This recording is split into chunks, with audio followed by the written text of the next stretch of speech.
Hey guys, welcome to my YouTube channel. आज हम बात करेंगे अष्टांग योगा ऑफ पतंजलि, इनके पतंजलि के जो अष्टांग योग है उनकी बात करेंगे।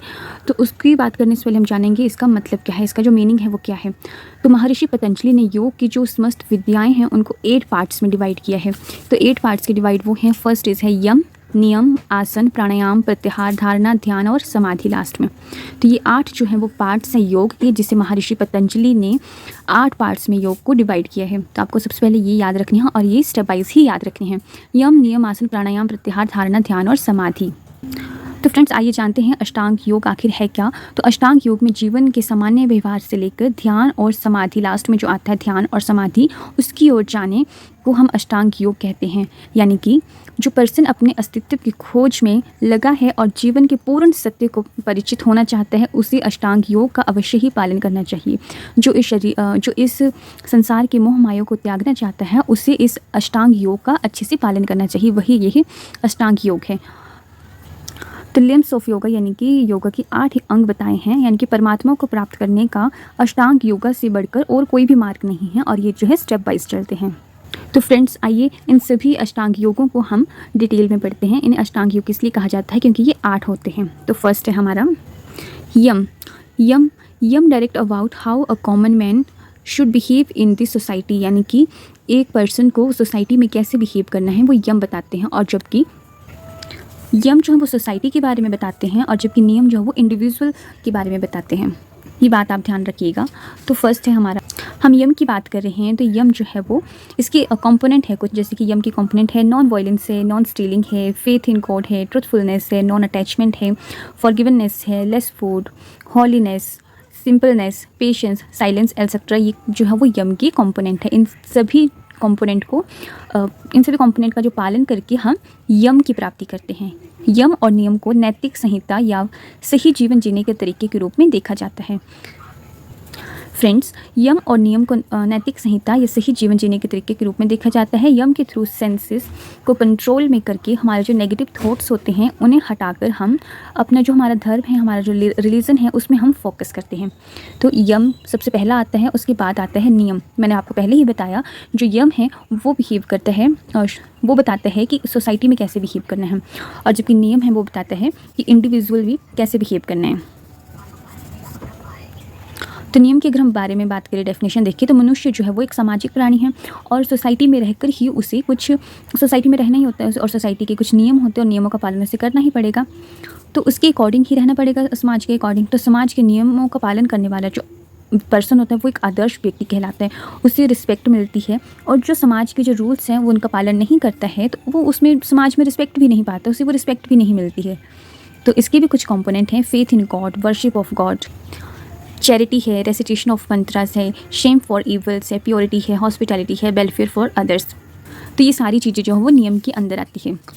तो ये फर्स्ट 2 जो हैं यम और नियम को हम एक अलग से रखते हैं, और उसके बाद आते हैं बाकी के बचे हुए आसन, प्राणायाम, प्रत्याहार, धारणा, ध्यान और समाधि। इन्हें एक अलग से रखा जाता है। इसके बाद थर्ड आता है आसन। तो आसन में, यानी कि आसन तो आप जानते होंगे जो पोस्चर्स होते हैं, yoga postures have their on importance, यानी कि योगा के जो पोस्चर्स हैं उनकी अपनी ही इंपॉर्टेंस है। तो योगा से हम जो है वो हायर पावर अटेन कर सकते हैं। पावर के लिए जो रेगुलर आसन करने पड़ते हैं हमें, ये नहीं कि आज आसन किया और कल रहने दिए। तो हमें पावर अटेन करनी है, तो इसके लिए हमें रेगुलर आसन करने पड़ेंगे। तो आसन से शरीर और मन दोनों को शक्ति प्राप्ति होती है, शांति प्राप्ति होती है, और आसन के थ्रू ही शरीर की, यानी कि जो बॉडी है और हमारा जो माइंड है, शरीर और मन को कंट्रोल किया जा सकता है। तो आसन के अंदर आएगा ये। उसके बाद 4th नंबर पे आता है प्राणायाम। तो प्राणायाम यानी कि प्राण का मतलब होता है ब्रीथ और एयर। हम नॉर्मली यही कहते हैं कि प्राणायाम है, प्राणायाम यानी कि हम सांस को लेते हैं फिर छोड़ते हैं, हम यही मतलब लेते हैं, लेकिन नहीं, प्राणायाम का मतलब ब्रीथ करना नहीं होता है, बल्कि प्राणायाम का मतलब होता है विस्तार करना, एक्सपेंड करना। यानी कि प्राणायाम का जो शाब्दिक अर्थ है उसे बोलते हैं प्राण का आयाम, यानी विस्तार करना। तो जब आसन के सिद्ध हो जाने पर जो श्वास प्रश्वासन यानी कि ब्रीथिंग की जो स्पीड होती है उसको कंट्रोल में करना जो है वो प्राणायाम कहलाता है। हम कहते हैं कि when someone die suddenly it is said that his life birds have flown away, यानी कि हम बोलते हैं कि जब कोई मर जाता है तो हम बोलते हैं कि उसके प्राण पखेरु उड़ गए हैं। तो इन दोनों बातों में आपस में डिफरेंस है प्राणायाम का।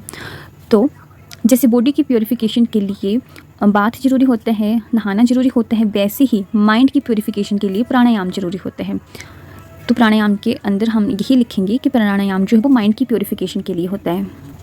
इसके बाद आता है 5वें नंबर पर प्रत्याहार।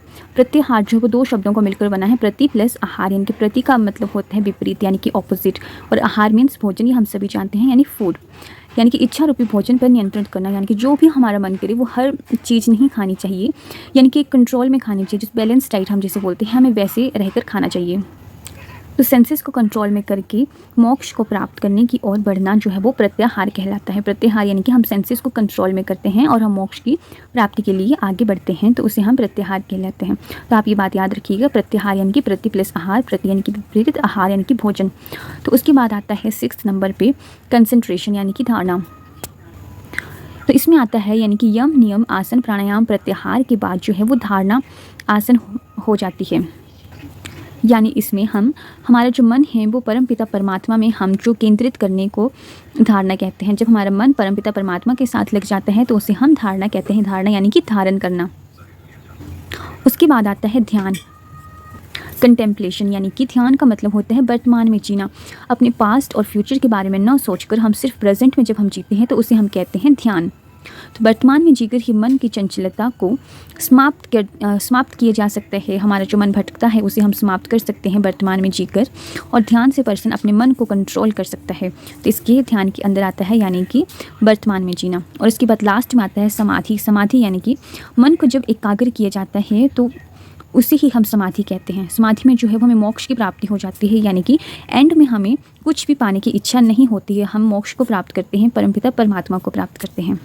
आई होप फ्रेंड्स आपको अष्टांग योगा ऑफ पतंजलि अच्छे से समझ आ गया होगा। अगर आपको ये वीडियो पसंद आए तो वीडियो को लाइक करें, शेयर करें, कमेंट करें और वीडियो को सब्सक्राइब करना बिल्कुल ना भूलें।